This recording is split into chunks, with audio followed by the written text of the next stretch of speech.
A teenage girl is dead tonight, gunned down just blocks away from her school, King College Prep.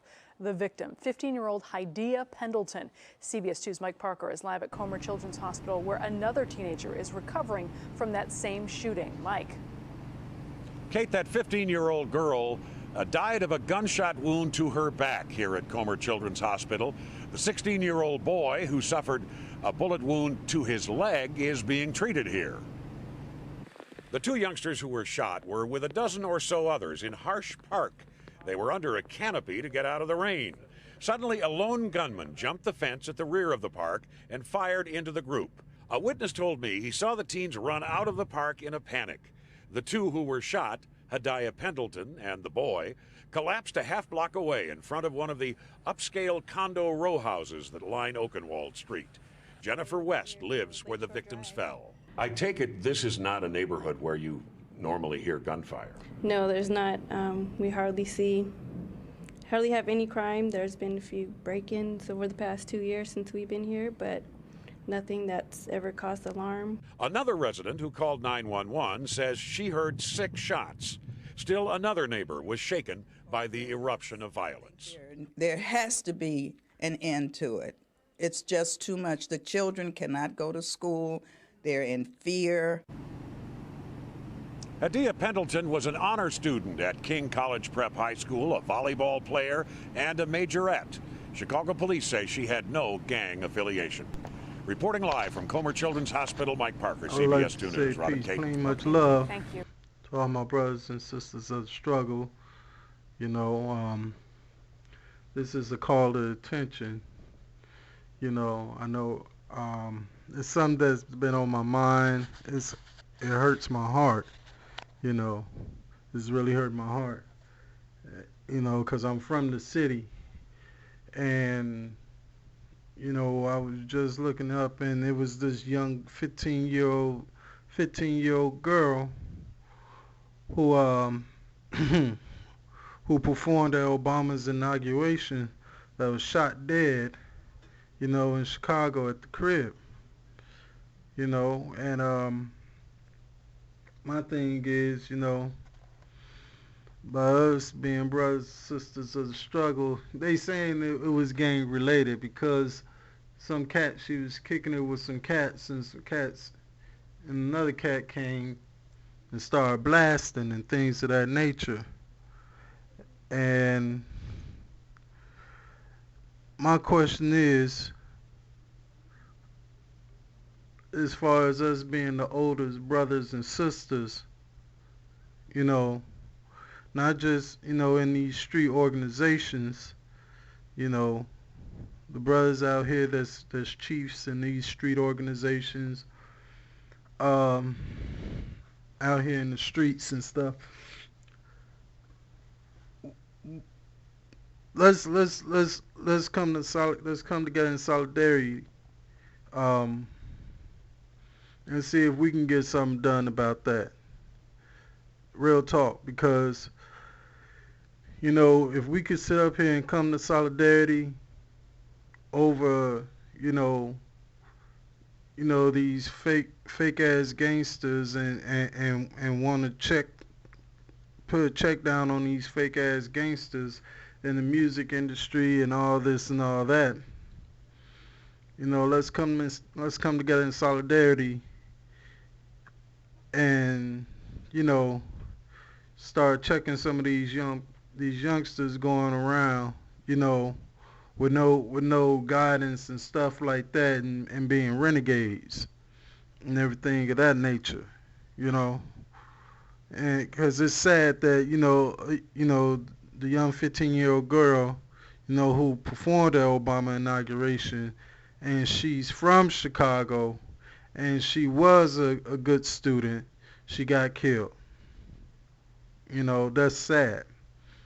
You know, my thing is, are they going to have a vigil for her? You know, and what about, you know, not just about the street organizations. This goes to the brothers and sisters in the Nation of Gods and Earths, and go to the brothers and sisters in the Nation of Islam, go to, you know, Operation Push and all these other black organizations and things of that nature.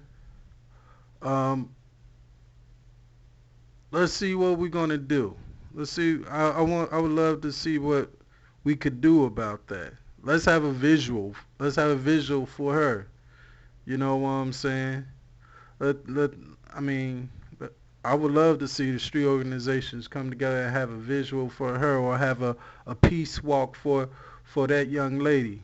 You know, I mean, this is one of our own, a young sister who performed at President Obama's inauguration. You know what I'm saying? That was an example of young brother of a young sister, you know, doing something positive and got taken down. You know what I'm saying? That's the way that's the way I think, and that's the way I feel about it. Um, it's just an idea, you know, brothers and sisters of the struggle, you know, and all other street organizations. Let's see if we can have a visual or a walk for the sister. You know, a peace walk for the sister, or a visual for a sister, and see if we can get the president to come and speak. The president should come, and I think the president should come and speak on this, because, you know, this was a young girl out of the Shy, you know, who performed as, you know, inauguration. So leave your message, you know, leave a message and tell me what you think about it and everything like that. You know, plain much love. You know, BOS 74.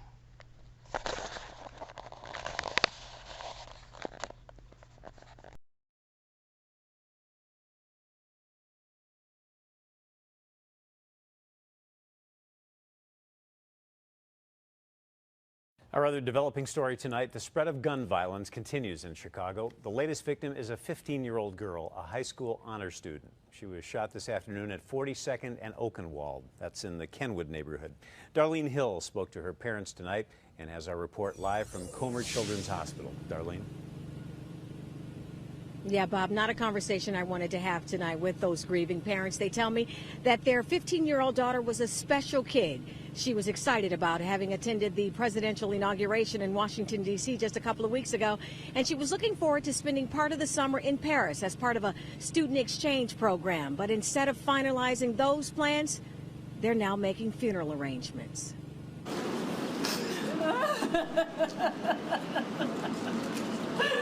You never get used to hearing a mother's moans and cries when she loses a child. Hadiya Pendleton was killed this afternoon, gunned down in a park near her high school on Chicago's South Side. What would you say to the people who pulled the trigger? Shame on you. Shame on you. Really? Like, what were you thinking? These are just children. Witnesses told police the 15-year-old sophomore had just finished taking exams at King College Prep. Classes were dismissed early, so Pendleton and her friends went to the park to hang out.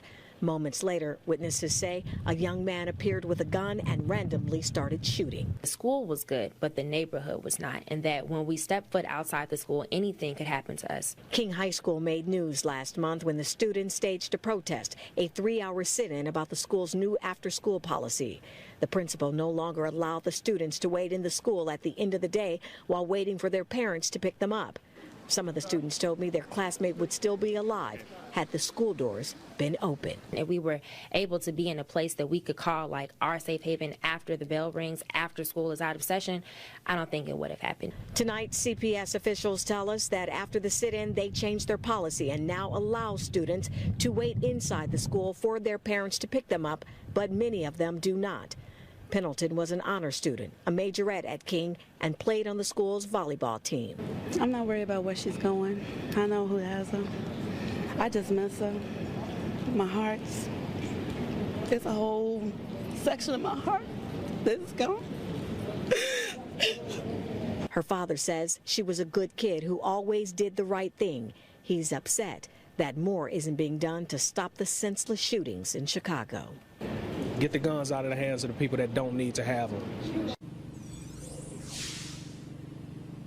Now, I can tell you also tonight that, Bob, that a local community organization is offering a $1,000 reward for any information leading to the arrest. And we did just receive a late email tonight from the Chicago Police Department telling us that the victim, 15-year-old victim, was in the park with 10 or 12 other students. They tell us in the email that the female victim does not have a history, and there's an arrest history, and there's no indication that she was part of a gang. However, preliminary information at this point indicates that most of the members of the group with her were gang members, and that none of them, I repeat, Bob, none of them stuck around to help her or to give them any information on what they saw. Back to you in the studio. All right, Darlene Hill with the very